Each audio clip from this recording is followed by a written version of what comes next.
kita buka kayak begini dan tubuh tetap fit dan enak di badannya.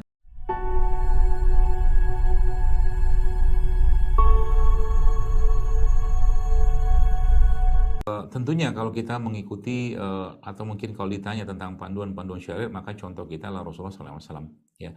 Tapi di situ banyak pelajaran atau hikmah yang kita bisa ambil. Yang pertama, dalam sebuah hadis atau mungkin dalam hadis Nabi menyebutkan bahwa Rasulullah itu berbuka dengan menggunakan rutop. Rutop itu kurma basah. Ya, nanti ibu-ibu bisa beli itu kurma basah. Jadi bentuk kita mengikuti bukanya Nabi. Ya. Tidak usah peduli orang ngomong apa itu makanan, katakan itu kan di Arab segala macam. Sekarang kan dengan teknologi, dengan kita bisa dapatkan makanan-makanan di luar kan sangat gampang. Jadi rutop itu kurma basah. Ya. Kenapa kurma basah? Pertama, kurma itu ada tingkatan-tingkatannya, Bu. Ya, kurma itu ada tingkat-tingkatan.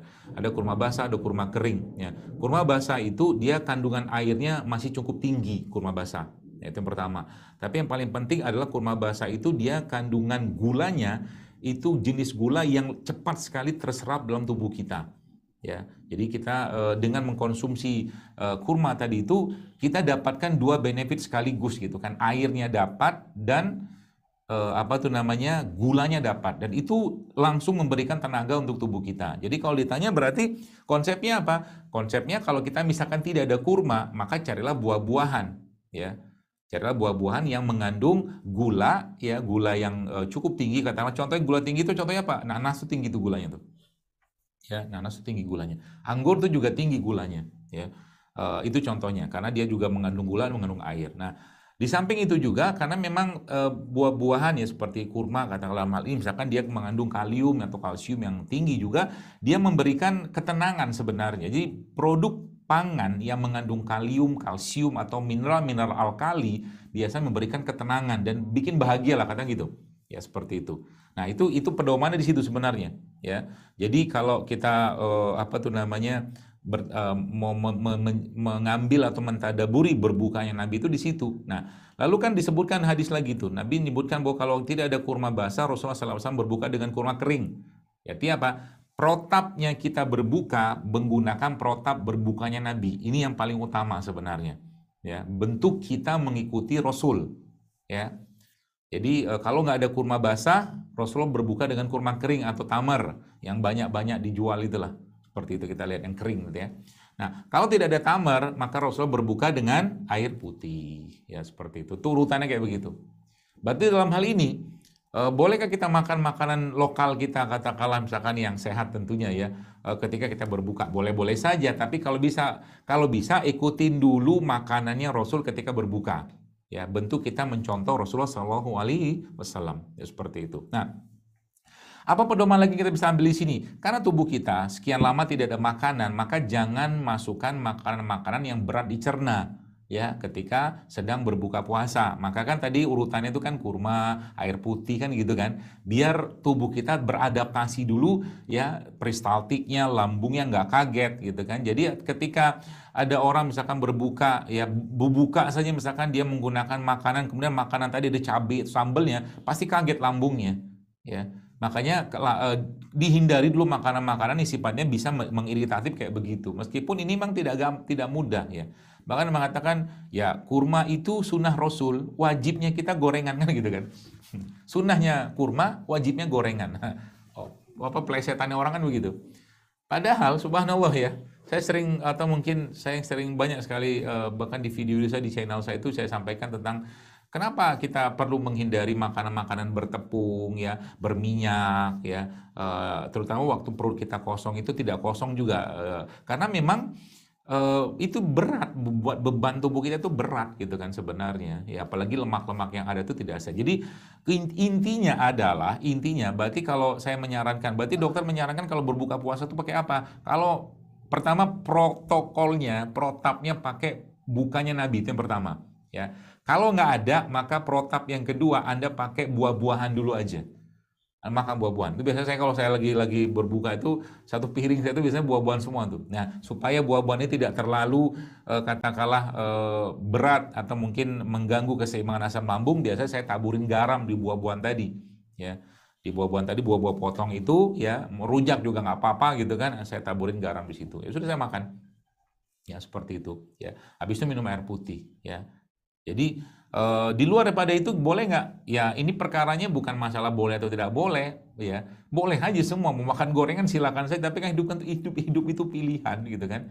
Beberapa waktu lalu saya bertemu berbuka dengan beberapa rekan-rekan sahabat saya gitu, itu mereka apa tuh namanya biasa ya makanan kita ya umumnya gitu kan, ya tepung, goreng segala macam. Makanya saya bawa buah-buahan banyak saya bawa gitu kan. Saya bawa kelapa muda juga, macam-macam saya bawa tuh ya, Masya Allah ya. Nah akhirnya tanpa sadar mereka makan itu dan tanpa sadar mereka ternyata bisa ya kita buka kayak begini dan tubuh tetap fit dan bahkan bahkan penuh gitu kan perutnya itu. Artinya dengan buah-buahan tadi, dengan makanan sehat tadi itu ternyata ada bahkan yogurtnya juga ya seperti itu tetap terasa fit dan enak di badannya tanpa perlu ada tepung-tepung yang digoreng dengan atau bahkan minuman-minuman yang tidak sehat tadi. Ya, mudah-mudahan bisa dipahami Bu ya. Ya, termasuk di sini juga kalau Anda pengen minum rempah-rempah yang hangat ya seperti jahe itu juga sangat bagus ketika Anda konsumsi waktu berbuka puasa ya. Sesuaikan saja kebutuhannya apa ya, termasuk air kelapa boleh nggak? Boleh-boleh saja ya. Tapi biasanya saya menyarankan air kelapa itu supaya dia memberikan efek lebih kekuatan ke tubuh kita, tambahkan garam di sana, tapi garam bukan garam dapur ya, tapi garam mineral non refinasi ya, yang tidak direfinasi, dan tambahkan dengan madu juga di situ, atau biasanya saya memblender jadi air kelapa itu saya blender sama kurma ya, itu salah satu minuman terbaik atau tersehat yang biasa saya buat. Jadi air kelapa itu di di blender sama kurma ya, atau mungkin juga paling gampang bikin sirup madu. Oh gimana sirup madu? Gampang kok kalau memang pengen tetap minum es meskipun nggak bagus-bagus banget waktu lagi buka tuh minum es ya. Kalau Anda pengen minum es ya udah silakanlah minum. Gampang, paling gampang cara gimana? Bikin air madu, air ya, campurin madu di situ. Katakanlah kasih jeruk nipis, kasih garam, kasih es, udah enak banget gitu, Masya Allah. Ya, kebayang ya. Seperti itu. Ya, mudah-mudahan ibu yang bertanya bisa mempraktekkan. Ya, sepertinya menyimak atau mungkin tidak menyimak, wallahu. Kayaknya sih menyimak. Ya, demikian, Bu. Dok. Oh ya, terima kasih, Dok, atas Sami-sami. jawabannya, ini kepada Ibu Amanah Abdul Qadir. Di sini ada chat dari beliau. Saya bacakan atau Ibu mau bicara langsung? Ibu Amanah, non sewu.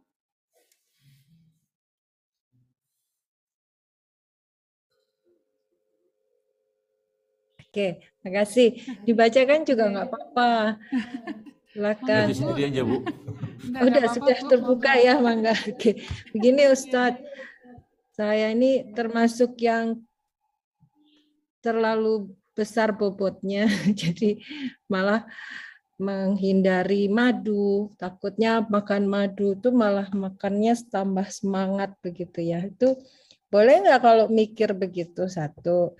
Kedua, ini kita kan boleh belajar dari negara Cina juga ya. Katanya orang Cina itu untuk ngurusin badan pakai minum lobak untuk sehat. Itu Ustadz gimana pengetahuan Ustadz? Terima kasih. Ya. Kalau boleh tahu Bu, maaf saya tanya dikit, Ibu bertambah bobotnya kira-kira karena makan apa? Karena nggak bergerak. Dulu saya sering jalan. Oke, di luar nggak bergerak, pasti ada sesuatu yang Ibu makan. Oh ya, makin sedikit orang di rumah, sedangkan masaknya tetap, ya itu juga pengaruh sih.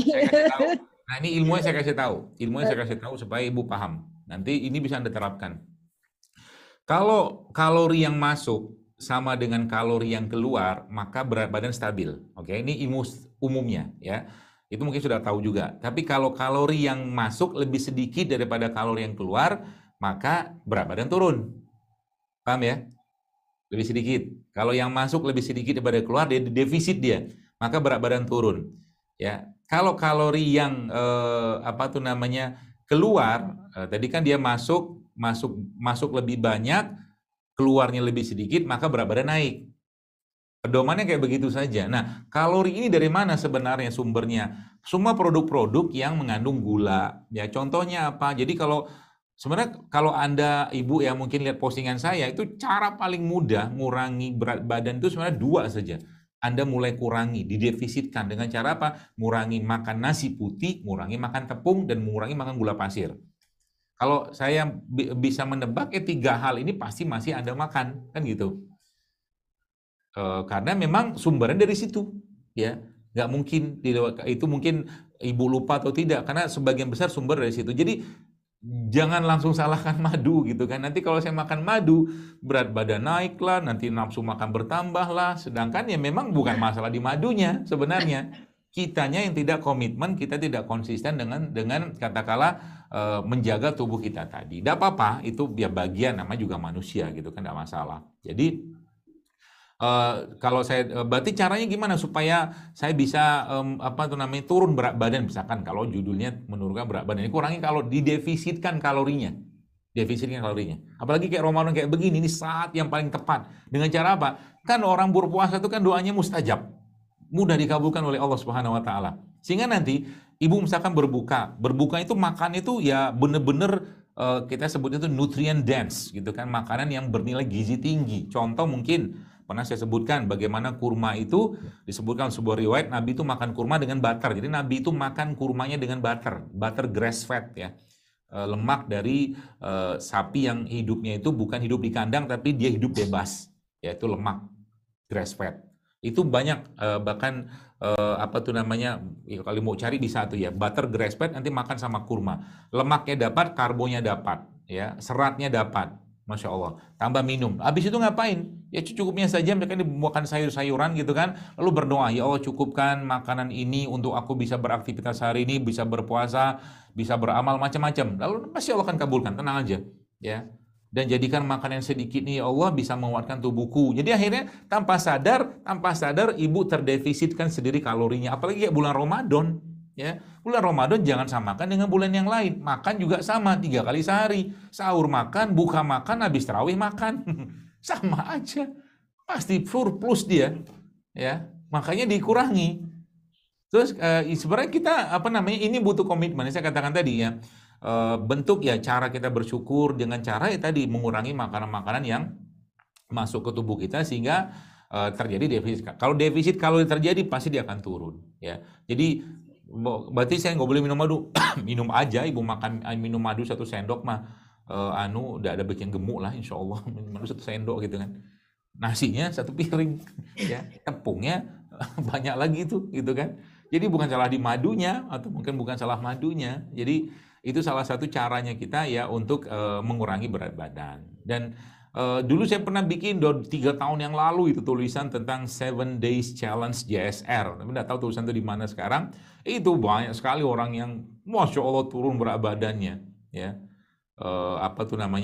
dengan sangat spektakuler gitu kan. Tapi harus setelah turun bingung sendiri mau diapain gitu kan. Nah, di sini kita perlu ilmu lagi. Jadi sebenarnya berat badan tuh kalau mau diturunkan silakan. Tapi kita harus juga jaga maintain supaya dia tidak hanya berat badan turun, tapi massa ototnya juga bertambah. Dengan cara apa? Olahraga. Susah nggak? Susah. Hidup sehat tuh susah. Olahraga tuh susah. Ya. Tapi kalau nggak dipaksa, ini sampai kapan kita mau kayak begini-begini terus? Seperti halnya sering saya sampaikan itu kan kayak sholat malam, sholat tahajud itu kan susah. Susah lagi enak-enak tidur bangun. Tapi kalau tahajud nggak dipaksain sampai mati juga kita nggak bakal tahajud gitu kan, seperti itu. Jadi ini nasihat saya lah tentunya. Tentunya ya ini butuh komitmen ya, konsistensi, komitmen kita untuk menjaga tadi. Apalagi kayak Ramadan kayak begini dan waktunya sangat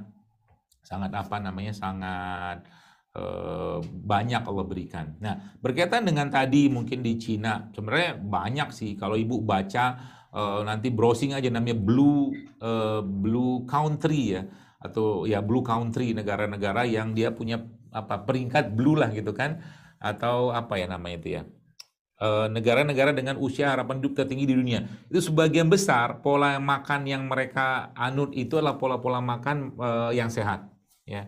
Ada Korea Selatan ya, termasuk juga di beberapa daerah di Amerika itu ada, dan itu berbasiskan pada sebenarnya konsep-konsep bahan pangan yang dijelaskan awal Quran, termasuk dalam surat Abasa ya, biji-bijian ya, kacang-kacangan salah satunya itu. Dan mereka banyak mengkonsumsi makanan-makanan fermentasi ya, probiotik juga salah satu. Jadi kalau pakai lobak doang, misalkan dia oke lah pakai lobak misalkan atau seingat saya itu lobak gitu kan. Tapi kalau pola makan yang lain tidak diperbaiki sama juga bohong. Kita tahu bahwa aktivitas ya orang-orang mungkin di daerah Cina ya, mungkin Hong Kong, Singapura itu kan banyak sekali ya. Dalam artian mereka jalan kaki mereka kan bahkan Masya Allah bisa sampai 12.000 langkah satu hari gitu kan. Nah, jadi itu terbakar semua dan yang mereka makan, coba lihat, Anda lihat Kak, adakah warung apa namanya ya, warung atau warteg gitu kan? Di Cina kan nggak ada warteg, emang nggak ada warteg, ya. Atau mungkin warung Padang di Cina nggak ada, ya. Maksudnya apa? Mereka tuh kalau mau makan di restoran itu kan makan ada bahan masaknya itu dimasak. Jadi apa? Yang didapatkan tuh makanan-makanan yang masih mengandung bahan-bahan nutrisi tinggi yang tidak teroksidasi. Ya, jadi makanan itu kalau semakin sering dipanaskan ya, kemudian apa tuh namanya, apalagi dalam kemasan itu kan sudah teroksidasi semua. Dan itu di negara-negara seperti itu tuh mereka jarang menggunakan makanan kayak begitu, apalagi mereka banyak menggunakan steam gitu kan, jadi nggak banyak pakai minyak ya seperti itu. Dan ya, jadi kalau kita belajar dari negara-negara tersebut ya pasti ada kaitan dengan apa yang mereka konsumsi. Ya, salah satunya itu ya tadi tidak banyak tepung-tepungan, ya mereka aktivitasnya cukup banyak, ya mereka banyak mengkonsumsi rempah atau mungkin sayur-sayuran seperti itulah. Demikian Bu, wallahu a'lam bishawab.